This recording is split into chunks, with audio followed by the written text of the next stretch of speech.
So I want to circle back to something related to religion that I wanted to get to earlier, but we're doing a lot here. Do you think there's any difference, or do you both think there's any difference? Ben's Jewish and your belief is Christian, comes from the Christian tradition. Yeah.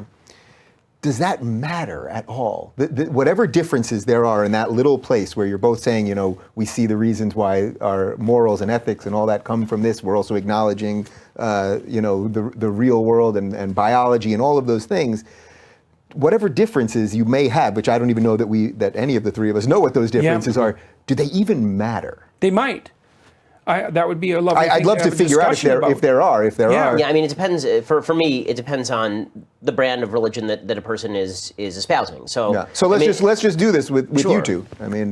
So my feeling, I'm writing a book on this right now, actually. There are certain principles that obviously undergird Christianity that are from the Judaic tradition. I mean, that clearly the first it's like a manifestation of the prophetic tradition. Yeah, exactly. I mean, it's essentially an attempt to merge Jerusalem with Athens is I think the book of John is the most obvious example, using the Logos as sort of the unifying feature, and writing the whole thing in Greek, right? I mean, that was not the lingua franca of the time. That was not what people were speaking, except in educated circles. So all the Judaic principles, things like a God involved in history, a God who cares about individuals, the notion that you have a choice between good and evil, so choose good, and so that you will live long on the earth, right? All these things were taken forward into Christianity. The major distinctions in terms of Christianity versus Judaism are the idea that, and again, it depends on your interpretation of Christianity. Early Christianity sort of suggested that history had ended with Christ, and then in later kind of iterations of Christianity, that was moved beyond, right? It wasn't that history had ended,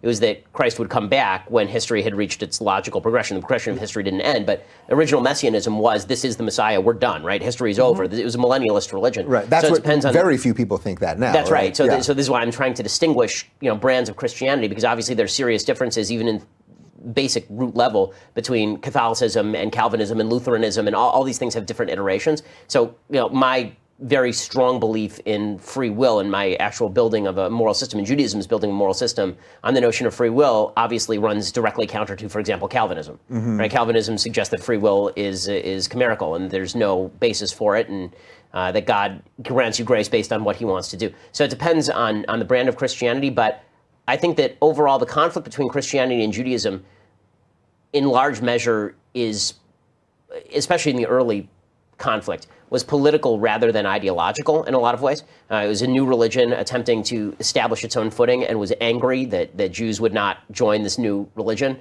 and leave behind tradition. I think that there are certain ways in which Christianity, like for example, the main distinction between Christianity and Judaism that people usually make is that Christianity is a grace-based religion and Judaism is an acts-based religion, meaning that Judaism says you sort of earn your way into heaven, right? You earn your way toward a better life. And Christianity says if you believe, right, I'm the way, the truth, and the life, if you believe, then you're good.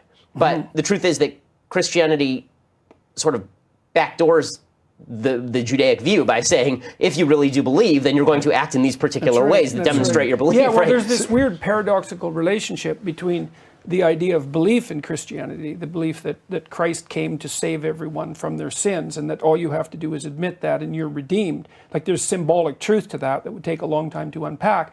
But there's also an injunction that goes along with that to imitate Christ in your life. Exactly. Right? So it's like, I feel like a lot of these distinctions are almost, some of them are almost a little false. I mean, meaning that they're either Christian misreads of Judaism or Jewish misreads of Christianity. And that when you get to the root of it, I mean, this is what Maimonides says, that there are significant differences between Judaism and Christianity, but his view of Christianity from a Jewish historical point of view is that Judaism was never bound to convert billions of people around the world, but Christianity was, specifically because we have a lot of crap we got to do. I mean, Jews have we have 613 commandments. Yeah. We have to keep kosher. We have to do all of these things. I appreciate you doing a lot of them for me. Yeah, no problem. I'm taking care of it. Yeah, I'll transfer over the points in the afterlife. I assume someone's. I'll give you one of my afterlives. Yeah, exactly.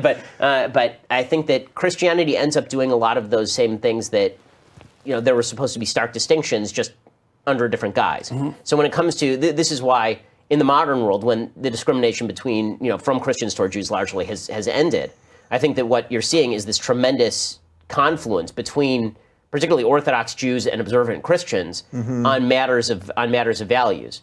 Because once Christianity in the late 20th century, in the mid 20th century, and in America more broadly with Christianity, because American Christianity is very different than European Christianity. Once there was an idea that Jews were not the enemy to be converted, but maybe you still want to convert me, but we're not going to come at you with a knife, we're going to come at you with a book. Yeah. And that we share a common framework for how the world is supposed to work. You just may not agree with the second half of the book, right? And then I think that's created a pretty good working relationship with. This is why I'm struggling to come up with what are the significant differences. And so I need a Christian to tell me what is the significant difference so I can argue with it. My question, because I know my own religion better than I know Christianity. My question has been, I don't know if the role that the state plays in Judaism and Christianity is the same, because I'm not sure what to make of what I would say is the Jews put a tremendous amount of emphasis on the state as a mechanism for salvation, something like that. That might be the symbolic idea that underlies the establishment of Israel. And I would say that in Christianity... You mean the nation, or you mean like the government? I mean the nation, but then it gets tangled up with the government, right? So right. This is a distinction that Christianity is a universalistic religion, right? Yeah. The idea is that in the kingdom of God, everyone is Christian, basically, and Judaism is not in one sense, but it is in another, which is that God identifies a nation that he treasures as his own, and he has a special relationship with that nation. But Judaism is not exclusivist with regard to who gets into heaven. So there's this basic idea in Genesis that there are commandments that are given prior to the giving of the Torah, right? That there's what we call the Sheva Mitzvot B'nai Noach, the 7 commandments that are given to the sons of Noah, meaning all mankind. And these are things like no murder, no idolatry, no adultery. They basically mirror a lot of the 10 commandments. And so the idea in Judaism is that it's almost like a priestly caste. God chose this specific group of people to be a light unto the nations by demonstrating what a godly lifestyle looks like if you dedicate every aspect of your life to God. And then he said to everybody else, I know not everybody else is up to this, and in fact, Judaizers are supposed to try and turn away converts, but you can still get into heaven. The idea that we are trying to force anyone into being Jewish, that's not a thing. So nationalism without the conversion... You can think about that psychologically as an attempt to both manage the preservation of group identity, so that would be a cultural identity, which has some utility, and also to be able to coexist with others who are doing things in a different way. And again, Judaism has had a long history of, just like every other religion, of sort of evolution on this stuff. Right? Like when you read the book of Joshua, there's actual forced conversion that happens in the book of Joshua. But by the time you get to early Christianity and midpoint Judaism, right, because Judaism is a lot older than Christianity, then you're already talking about Jews who are not looking to convert people. They sort of want to live in their own state. They don't want to bother anyone else for the most part. So the idea of like a tidal wave of conquering Jews going out, I mean, even to think about it now is hilarious, right? Nobody thinks about it that way, except if you're a conspiratorial nutbag. But the Inquisitions usually work the other way. That's right. So anything that you might have heard Ben just say, would anything jive with a fundamental belief that you have that would cause a problem? You know what I mean? Like cause a problem in society. Well, I think that one potential problem that's worth discussing, but it would take forever to discuss it, is the relative role of the individual versus the state. I mean, you see this argued out in the prophetic books in the Old Testament. Yes. I mean, there's the Jewish state, and it's sort of the central player in some sense, but there's clear evidence that it can become corrupt, it can fall away, and that a prophet who's an individual has to step forward and revivify it, right? And so there's tremendous emphasis on the utility of the individual. And you see that in Judaism, I would say, overall, it's a very cohesive. It promotes in-group cohesion, let's say, but it also allows for individual expression in a very interesting ways, because there's tremendous emphasis in Jewish culture on learning and articulation and mastery of ideas, and so that provides this space for the individual to flourish. With Christianity, you see more of a move away, I would say, from the idea of the state. Now, that's not necessarily without its troubles. One of the things Jung pointed out was, well, as Christianity becomes more about the individual, the religion itself tends to fragment, like it did with Protestantism, until it just fragments right to the point where every individual is their own church. And then you have no continuity and no tradition.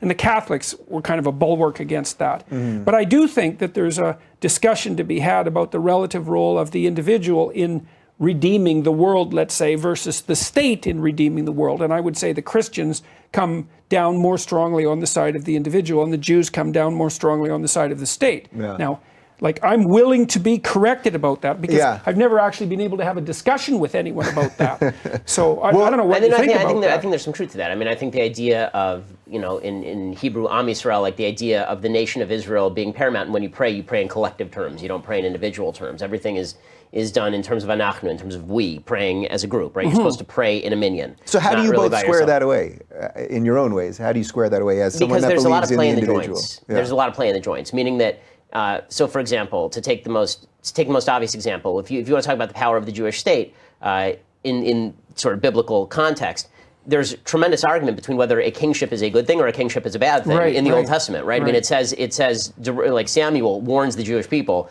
if you take a king, here's what's going to happen. It's all going to suck, right? And then they form a kingship, and things suck. And so there's a strong case to be made that kingship was not actually what was wanted, because you have an entire period of just judges, and the judges are legitimately just individuals who are trusted by the people, but then they can be supplanted at any time by another judge who's not from the lineage. So so when we say that group identity matters in Judaism, it matters to the extent that you're following God's law. But if you stray away from that, the idea, I think Judaism has always said that what you do is what makes you part of the group, not what you are. So Judaism has a weird dichotomy in it that's largely driven by exigent circumstances, which is the idea of biological Judaism versus the idea of religious Judaism. So I care very little about biological Judaism. Like when somebody says, somebody such and such is Jewish, Noam Chomsky is Jewish, like so what?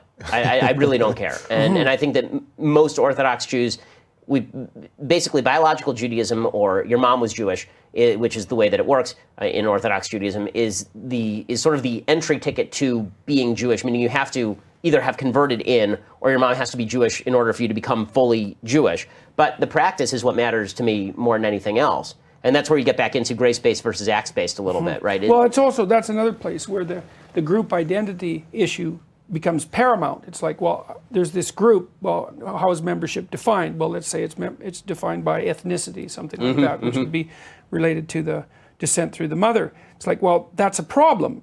I'm not saying it's wrong. I'm saying it's a problem because it demarcates a group. You say, well, this is a group that only we can belong to. But what's weird is you can convert in. Right? This is why I say when there's play in the joints, a lot of the problems are solvable through the idea that you can convert in. So Judaism says you can't convert out, but then we don't punish people who leave, right? But which is different than Islam. Yes. Yes, it's actually a relatively important. That's right. Point out. But I mean, one of the people who I work with at my company, Andrew Clavin, is a guy who's born Jewish and now is Christian, right? So in my view, he's Jewish, but am I going to drag him down to my synagogue? That's not a thing. Right. So I think that what the group identity, the one thing I will say for a group identity is that what we have seen is that if there is lack of group identity, that group identity is filled usually by nefarious groups, meaning that that people do have a necessity.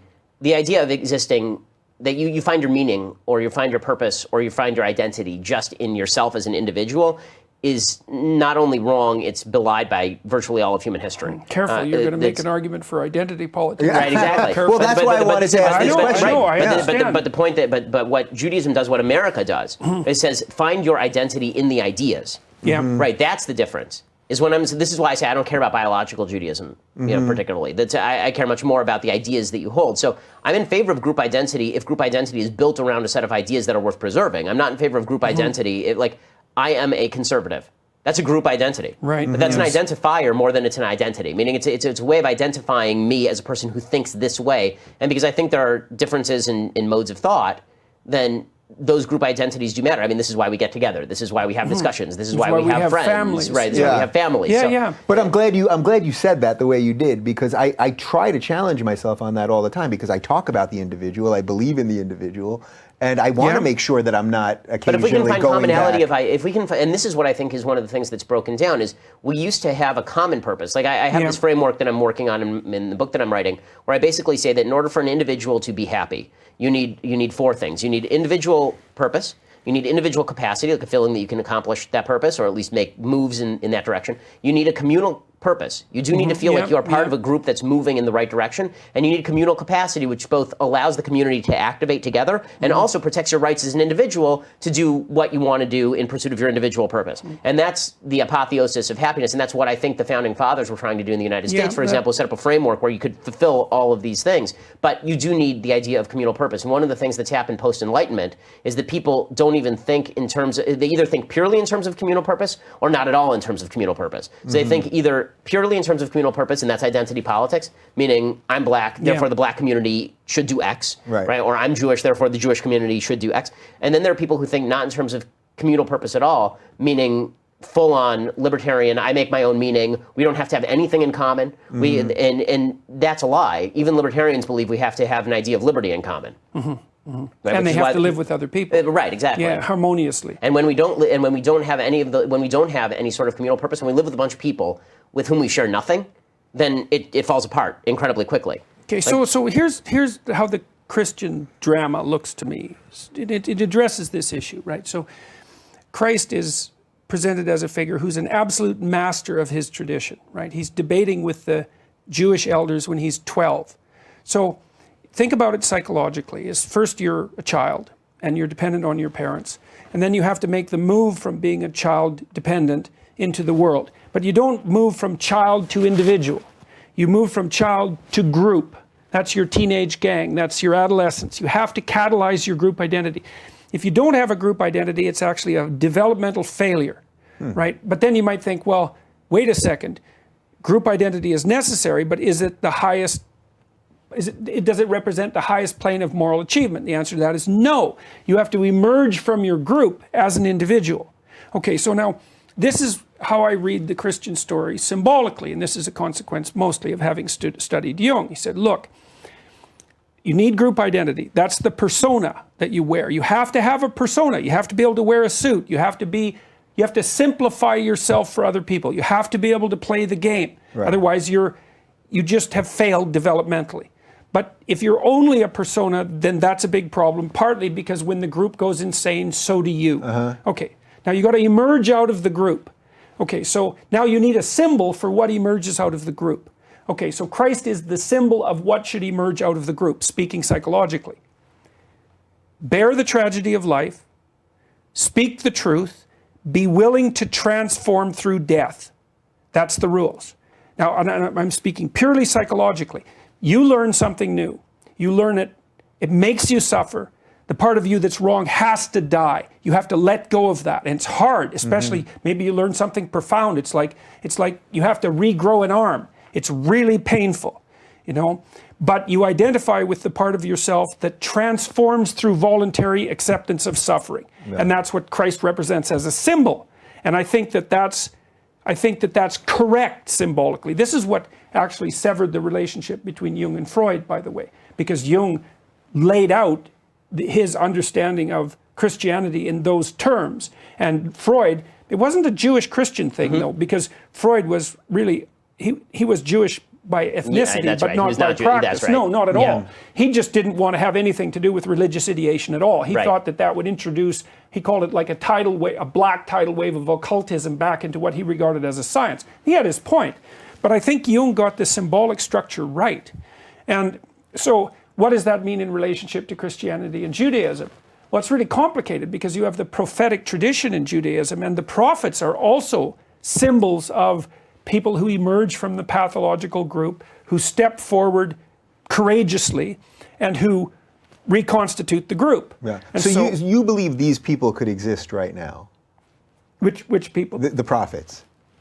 I think prophets of sorts exist always. Yeah. I think Dostoevsky was a prophet. Nietzsche was clearly a prophet. I mean, he predicted what was going to happen in the 20th century. Yeah. Can you imagine predicting what's going to happen in the 21st century? Well, the reason I asked it like that was because I think when you say prophets, I think people think of like someone coming down from heaven and they're going to have a halo on or some crazy thing. But you think that's what I was trying to get to, the realism, which I think is what you're talking about. I actually fully agree with this. In fact, so does Maimonides. I mean, Maimonides has an entire section in Guide for the Perplexed about prophecy.